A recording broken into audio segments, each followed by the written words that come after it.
മോനെ പ്രിയ, പ്രിയൻകുട്ട. പാറുവിനെ മനസ്സിൽ കൊണ്ട് നടക്കുമ്പോഴും ഗന്ധർവന്റെ കള്ളപ്പേരിൽ അവൾക്ക് വേണ്ടതെല്ലാം ചെയ്തു കൊടുക്കുമ്പോഴും നീ കൊടുക്കുന്ന സ്നേഹം അവൾ നിനക്ക് തിരിച്ചു തരുമെന്നുള്ള പ്രതീക്ഷ നിന്റെ ഉള്ളിൽ ഉണ്ടായിരുന്നില്ലല്ലോ? ഉണ്ടായിരുന്നോ? പറ. ഉണ്ടായിരുന്നില്ല. അതാണ് സത്യം. എന്നിട്ടും എന്റെ പാറു, എന്റെ ചട്ടമ്പി പാറു എന്നും പറഞ്ഞ് നീ അവളെ സ്നേഹിച്ചു. കൊടുക്കുന്ന സ്നേഹം തിരിച്ചു കിട്ടില്ല എന്നറിഞ്ഞിട്ടും സ്നേഹിക്കുന്നത് തെറ്റൊന്നുമല്ലല്ലോ. അപ്പോഴും നിന്റെ മനസ്സിന്റെ ഏതോ ഒരു കോണിൽ നേരിയൊരു പ്രതീക്ഷ ഉണ്ടായിരുന്നില്ലേ? എന്നെങ്കിലും നിന്റെ മനസ്സ് അവളെ തിരിച്ചറിയുമെന്ന്, നിന്നെ വെറുപ്പോടെ നോക്കുന്ന അതേ കണ്ണുകൊണ്ട് നിന്നെ സ്നേഹത്തോടെ നോക്കുമെന്ന്. ഒറ്റ ദിവസം കൊണ്ട് എല്ലാം മാറി മറിഞ്ഞിരിക്കുന്നു. ഇപ്പൊ നീ അവക്ക് തെമ്മാടിയല്ല, വഷളനുമല്ല. നല്ല അന്തസ്സുള്ളൊരു ആൺകുട്ടിയാ. നീ ജയിച്ചടാ പ്രിയ, നീ ജയിച്ചു.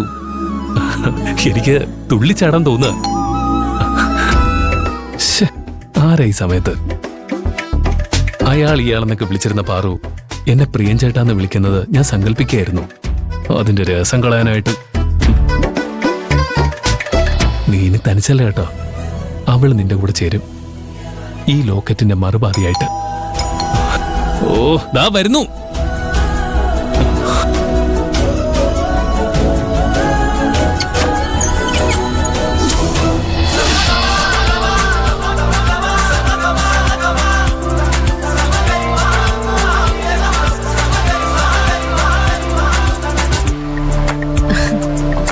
പ്രിയ, നീ എന്തെങ്ങനെ അന്തം വിട്ട് നിൽക്കുന്നേ?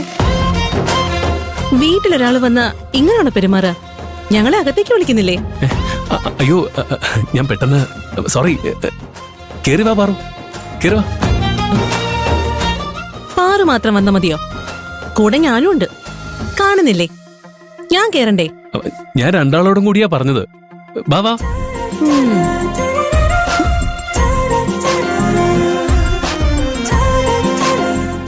ഇരിക്കു പാറു. പാറു മാത്രം ഇരുന്നാ മതിയോ? ഞാൻ ഇരിക്കണ്ടേ? നീ എന്തിനാ ജയന്തി ഇങ്ങനെയൊക്കെ പറയുന്നേ? നീ ഇരിക്ക്. ഇരിക്കു പാറു.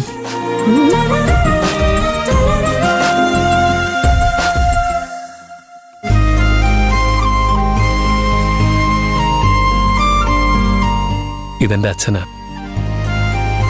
ഇതെന്താ പെട്ടെന്നൊന്ന് വിളിച്ചു പറയുക പോലും ചെയ്യാതെ? മുൻകൂട്ടി വിളിച്ചു പറഞ്ഞ ടോക്കണൊക്കെ എടുത്തു വരാൻ നീ ആരാ? ഡോക്ടറോ? എന്ത് ചോദിച്ചാലും തറുതലയാണല്ലോ. നിനക്ക് എന്ത് പറ്റി? ഒരു രസം. നിന്റെ വീടൊക്കെ കാണണമെന്ന് പാറു ഒരു ആഗ്രഹം പറഞ്ഞു. ഒറ്റയ്ക്ക് വരാൻ ഇവൾക്കൊരു മടി. ഇവള് നിർബന്ധിച്ചപ്പോ ഞാനും കൂടെ പോന്നു. വീട്ടില് ഗസ്റ്റ് വന്ന കുടിക്കാൻ എന്തെങ്കിലും കൊടുക്കണ്ടേ? അമ്മയും അനിയത്തിയും പുറത്തു വരിക. ഇവിടെ ഞാൻ മാത്രമേ ഉള്ളൂ.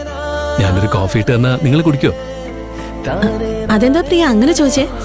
ഞാൻ ഇടുന്ന കോഫിക്ക് ഞാൻ ഗ്യാരണ്ടി പറയില്ല. ഒത്താലൊത്തു. എന്നാ വേണ്ട. പിന്നെ ഞാൻ പ്രിയനോട് ചെറിയൊരു കള്ളം പറഞ്ഞിട്ടുണ്ട്. എന്നോട് കള്ളം പറഞ്ഞെന്നോ? എന്ത്?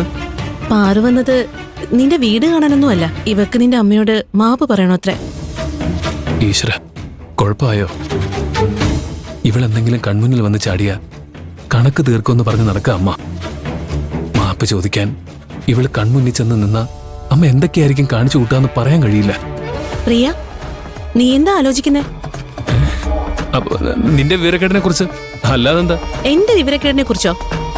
അതിന് ഞാനെന്ത് വിവരക്കേടാ കാണിച്ചത്? അമ്മയോട് മാപ്പ് പറയണമെന്ന് ഇവള് പറഞ്ഞ ഉടനെ ഇവളെയും കൂട്ടി ഇവിടെ വന്നത് വിവരക്കേടല്ലാതെ പിന്നെ എന്താ? എന്നോട് ഇവള് ക്ഷമ ചോദിക്കാൻ വന്നപ്പോ ഞാൻ എന്താ പറഞ്ഞത്? അതിന്റെ ഒന്നും ആവശ്യമില്ലാന്ന് അല്ലേ? മാപ്പ് പറയാതെ തന്നെ ഞാൻ ഇവളോട് ക്ഷമിച്ചെങ്കിൽ അതുപോലെ തന്നെ ഇവള് മാപ്പ് പറയാതെ അമ്മയോട് ക്ഷമിക്കില്ലേ? എന്റെ അമ്മയല്ലേ? നിങ്ങൾക്ക് എന്നോട് ക്ഷമിക്കാൻ കഴിഞ്ഞതുപോലെ നിങ്ങളുടെ അമ്മയ്ക്ക് എന്നോട് അത്ര എളുപ്പത്തിൽ ക്ഷമിക്കാൻ കഴിയില്ല. മക്കളെ ജയിലിൽ കയറ്റിയ ആളോട് ഏതെങ്കിലും ഒരു അമ്മയ്ക്ക് ക്ഷമിക്കാൻ കഴിയോ? അമ്മയ്ക്ക് എന്നോട് ഇപ്പോഴും ദേഷ്യമായിരിക്കും. ഞാൻ മാപ്പ് പറഞ്ഞാലേ അമ്മയുടെ ദേഷ്യം മാറുള്ളൂ. അപ്പോഴേ എന്റെ മനസ്സിനൊരു സമാധാനം കിട്ടും. അതിന്റെ ഒന്നും ആവശ്യമില്ല പാറു. എന്റെ അമ്മ അതൊക്കെ എപ്പോഴേ വിട്ടു. നീയും അത് മനസ്സിൽ നിന്ന് കളഞ്ഞേക്ക്. അമ്മ വരാൻ വൈകും. നീ വന്നിരുന്നു എന്ന് ഞാൻ അമ്മയോട് പറഞ്ഞോളാം. നീ പൊയ്ക്കോ. മോനെ പ്രിയ,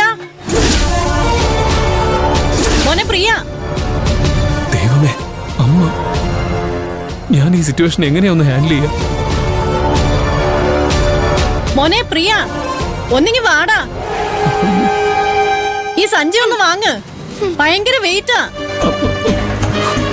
പോയി എല്ലാം തകടം പറഞ്ഞു. പാറുവിനെ അമ്മ ഇവിടെ ഇട്ട് വലിച്ചു കയറും. ഇനിയിപ്പോ എന്താ ചെയ്യാ?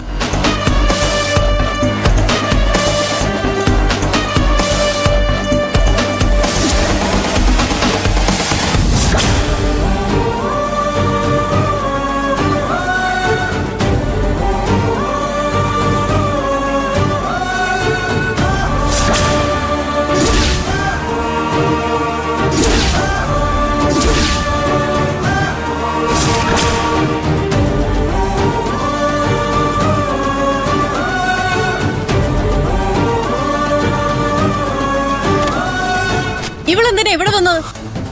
ഇവളെ എന്തിനാ നീ അകത്തേറ്റി ഇരുത്തിയത്? ആട്ടി ഇറക്കി വിടാൻ പാടില്ലായിരുന്നു.